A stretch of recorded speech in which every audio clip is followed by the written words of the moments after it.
अस्सलाम वालेकुम बच्चों, क्या हाल चाल है आप लोगों का। आज का टॉपिक जो है वो जीन सीक्वेंसिंग है। जीन सीक्वेंसिंग जो है एक ऐसा तरीका कार या टेक्निक है जिसमें आप किसी भी जीन जो है उसके अंदर पाए जाने वाले जो न्यूक्लियोटाइड्स हैं उनकी तरतीब को मालूम करने की कोशिश करते हैं और उनकी तरतीब या उनका ऑर्डर के किस तरतीब में वो एक दूसरे के बाद आते हैं वो जो है वो उस जीन का सीक्वेंस बता रहा होता है। और उस टेक्निक का नाम हमने क्या रख दिया हुआ है, जीन सीक्वेंसिंग।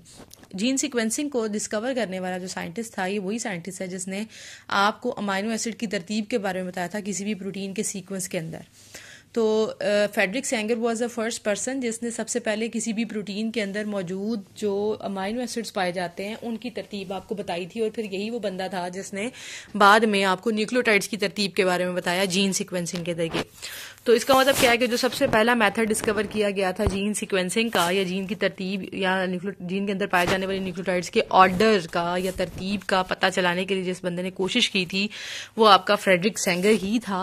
और इस टेक्निक को जिसको उसने इस्तेमाल किया था उसको आप कहते हैं सेंगर टेक्निक। ठीक है, तो हमारे पास जीन सीक्वेंसिंग के बहुत सारे तरीकेकार हैं। अब तो खैर इतनी लेटेस्ट जीन सीक्वेंसिंग आ चुकी है कि इस तरह से आपके पास यूएसबी नहीं होती या जो आपके मेमोरी कार्ड्स होते हैं आपको इस तरह से वो डिस्पोजेबल सी चिप सी मिल जाती है। चिप को आप लगाते हैं अपने कंप्यूटर के अंदर, लैपटॉप के अंदर, और उसके ऊपर जो है वो एक छोटी सी जगह बनी होती है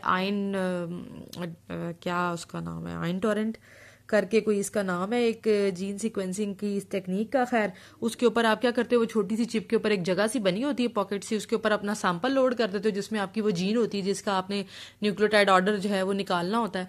और वो जो है वो 1-1.5 घंटा लेती है या 2 घंटे लेते हैं, 3 घंटे लेते हैं, डिपेंड्स कि आपकी जीन जो है वो कितनी लंबी है। और वो रीड होती है और उस सारा का सारा जो उसका सीक्वेंस तरतीब है वो चूंकि आपने लैपटॉप के साथ उस चिप को कनेक्ट किया होता है तो वो प्रोग्राम के जरिए सॉफ्टवेयर के जरिए सारा का सारा जो है ना न्यूक्लियोटाइड की जो सीक्वेंस है वो आपकी लैपटॉप स्क्रीन के ऊपर आ जाता है। तो अब तो खैर ये आपकी जो किताबें हैं बच्चों ये बड़ी पुरानी है। मेरा ख्याल है मैंने 2005-6 में अपने सेकेंड ईयर में ये किताब पढ़ी थी।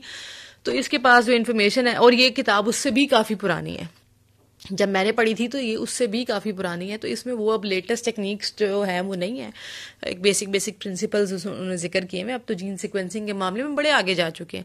लेकिन जाहिर है जब ये किताब लिखी गई थी तो उस वक्त ये सारी जीन सीक्वेंसिंग की जो आजकल जो हमारे पास नेक्स्ट जनरेशन सीक्वेंसिंग जिसको हम कहते हैं वो मौजूद नहीं थी। पुराने 2 ही मेथड्स अवेलेबल थे जिसका जिक्र आपकी किताब में उसने किया हुआ है उस वक्त जब ये किताब लिखी गई थी। एक मेथड था हमारे पास मैक्सम गिलबर्ट मेथड, ये केमिकल सिंथेटिक तरीकाकार होता है न्यूक्लियोटाइड्स की तरतीब को मालूम करने का, ये बाद में आया था। इससे पहले जो है फ्रेडरिक सेंगर ने एक तरीकाकार बताया था। आज भी जो मैक्सिमम जीन सीक्वेंसिंग टूल्स हैं वो सेंगर की टेक्निक को ही इस्तेमाल करते हैं। प्रिंसिपल उनका वही होता है जो सेंगर का था और उसको इस्तेमाल करते हुए जो है वो जीन के अंदर मौजूद न्यूक्लियोटाइड्स का ऑर्डर या तरतीब आपको बताते हैं।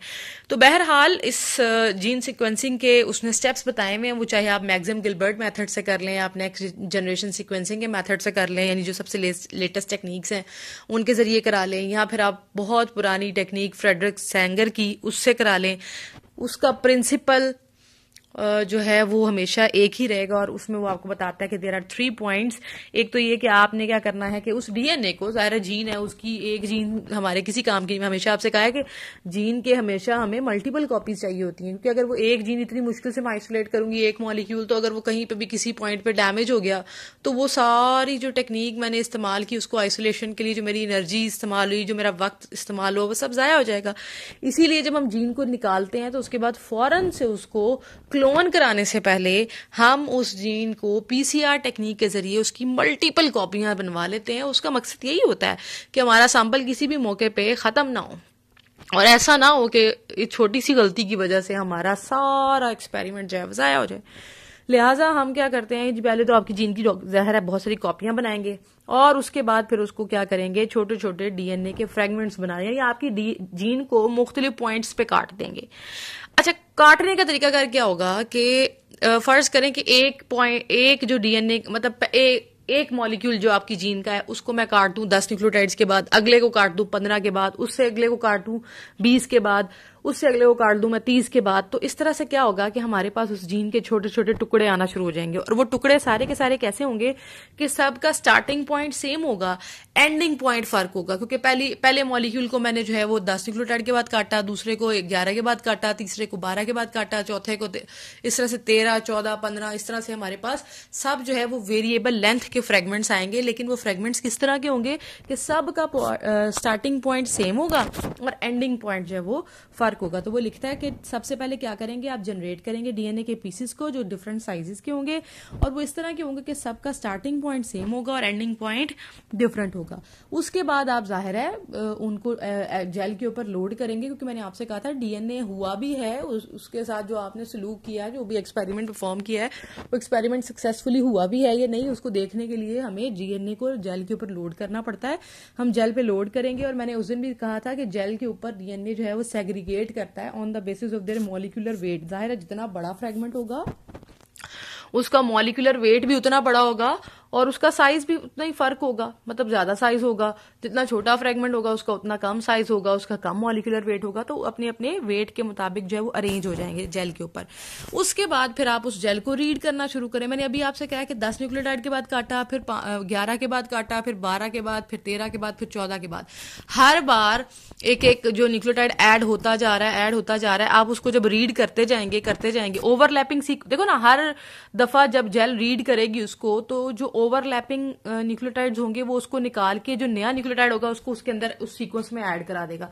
फिर आपने अगला फ्रेगमेंट रीड करना शुरू करेंगे, उसके भी वो शुरू के 10 फर्ज करो न्यूक्लियोटाइड वही होंगे जो पहले वाले के थे, और कहीं जाके जो है वो 11वां नया ऐड होगा, तो वो 11वें को अपने सीक्वेंस में डाल लेगा जो उसका प्रोग्राम रीडर है, और बाकी सारा जो ओवरलैपिंग सीक्वेंस है उसको निकाल देगा। तो this is how the principle goes on. चाहे वो आप न्यू जनरेशन टेक्निक को इस्तेमाल करें कि डीएनए के ढेरों फ्रेगमेंट्स बनाए जाते हैं, इतने फ्रेगमेंट्स बनाए जाते हैं कि वो एक एक न्यूक्लियोटाइड्स के फर्क से होता है, और वो जो प्रोग्राम रीडर होता है वो ओवरलैपिंग सीक्वेंस को, जाहिर है हमने सारे डीएनए के फ्रेगमेंट्स एक ही पॉइंट से शुरू कर रहे हैं, एंडिंग पॉइंट फर्क है, तो जो शुरू वाला पॉइंट है जो कॉमन है वो उसको निकालता जाएगा और अगला जो नया नया है उसको रीड करके ऐड कराता जाएगा। तो इस तरीके से आप एक पूरी की पूरी जीन जो है उसके अंदर पाए जाने वाले जो न्यूक्लियोटाइड्स हैं उनकी तरतीब जो है वो उसको मालूम कर लेते हैं। ठीक है ना, मैं तो आपको 10 न्यूक्लियोटाइड कहना, इससे भी छोटे फ्रेगमेंट्स होते हैं, 2 वाले भी होते हैं। ठीक है ना, तो हमारे पास वो कहता है कि 3 स्टेप्स हैं आपने जब भी सीक्वेंसिंग करनी है। अच्छा जी, अब वो कहते हैं कि अगर आपने जनरेट करने हैं डिफरेंट साइज के डीएनए के फ्रेगमेंट्स, तो हमारे पास 2 मेथड है। एक सेंगर का तरीकाकार है जिसमें आप इस्तेमाल करते हैं डीऑक्सीराइबोन्यूक्लियोसाइड ट्राइफॉस्फेट। ठीक है जी, और वो ये क्या होते हैं मैं आपको अभी बताती हूँ। और दूसरा तरीकाकार हमारे पास क्या है, मैक्सम गिलबर्ट मेथड। ये 2 साइंटिस्ट थे जिन्होंने एक तकनीक इस्तेमाल की थी, इसमें वो जरा केमिकली डीएनए के पीसेस को, डीएनए को छोटे छोटे, मतलब इसमें आप एंजाइम्स इस्तेमाल नहीं कर रहे, एंडोन्यूक्लियसेस इस्तेमाल नहीं कर रहे, इसमें आप केमिकली जो है वो HCl हो गया या डिफरेंट एसिड बेस मॉलिक्यूल को इस्तेमाल करते हैं और डीएनए के फ्रेगमेंट्स कराते हैं, और उसके बाद उनको रीड करके जो है वो किसी वो एंकर करके किसी सपोर्ट के साथ उसको रीड करते हैं, और रीड करने के बाद आप जो है वो उसको बता देते हैं। लेकिन ये बहुत बड़े बड़े ह्यूज सीक्वेंसेस के लिए ये टेक्निक फेवरेबल नहीं होती। लेकिन चूंकि मैं आपसे कहा कि आपकी किताब पुरानी है और जिस वक्त ये लिखी गई थी उस वक्त सिर्फ ये 2 टेक्निक्स ही अवेलेबल थी, लिहाजा उसने उन दोनों टेक्निक्स का जिक्र किया हुआ है।